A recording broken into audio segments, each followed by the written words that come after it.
Hi all, good morning. ಎಲ್ಲರೂ ಹೇಗಿದ್ದೀರಾ? ಚೆನ್ನಾಗಿದ್ದೀರಾ ಅಂತ ಅನ್ಕೊತೀನಿ. ಸೊ ಇದು ನನ್ನ ಡೈಲಿ ಮಿನಿ ಬ್ಲಾಗ್ ಆಗಿರುತ್ತೆ. ಇವತ್ತು ತುಳಸಿ ಹಬ್ಬ ಇದ್ದಿದ್ದರಿಂದ ದೇವ್ರ ನೈವೇದ್ಯಕ್ಕೆ ಶಾವಿಗೆ ಪಾಯಸ ಮಾಡೋಣ ಅಂತ ರೆಡಿ ಮಾಡ್ಕೊತಿದ್ದೀನಿ. ತುಂಬಾ ಸಿಂಪಲ್ಲಾಗಿ ಮಾಡೋದು ತೋರಿಸಿದ್ದೀನಿ.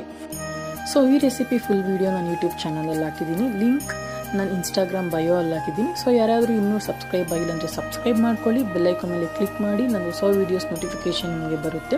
ಸೊ ಹಬ್ಬ ಹರಿದಿನಗಳಲ್ಲಿ ಟೈಮ್ ಜಾಸ್ತಿ ಇಲ್ಲದೆ ಇದ್ದಾಗ ತುಂಬ ಕ್ವಿಕ್ಕಾಗಿ ಮಾಡುವಂತಹ ಶಾವಿಗೆ ಪಾಯಸ ಇದು. ಆ್ಯಂಡ್ ಮಕ್ಕಳಿಗೂ ತುಂಬ ಇಷ್ಟ ಆಗುತ್ತೆ, ತಿನ್ನೋದಕ್ಕೂ ತುಂಬ ಚೆನ್ನಾಗಿರುತ್ತೆ.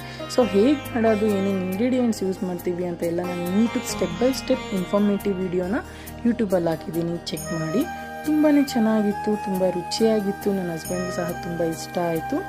ಸೊ ಇವತ್ತಿನ ವಿಡಿಯೋ ಇದಾಗಿರುತ್ತೆ. ಇಷ್ಟ ಆದರೆ ಲೈಕ್ ಮಾಡಿ, ಶೇರ್ ಮಾಡಿ, ಕಮೆಂಟ್ ಮಾಡಿ. ಇನ್ನೂ ಯಾವ ಥರ ರೆಸಿಪೀಸ್ ಬೇಕಂದರೆ ಕಮೆಂಟ್ ಮಾಡಿ, ನಾನು ಮಾಡಿ ತೋರಿಸ್ಕೊಡ್ತೀನಿ. ಸೊ ನೋಡಿ, ತುಂಬ ಚೆನ್ನಾಗಾಗಿದೆ. ಲಾಸ್ಟಲ್ಲಿ ಡ್ರೈ ಫ್ರೂಟ್ಸ್ ಮಿಕ್ಸ್ ಕೊಟ್ಟು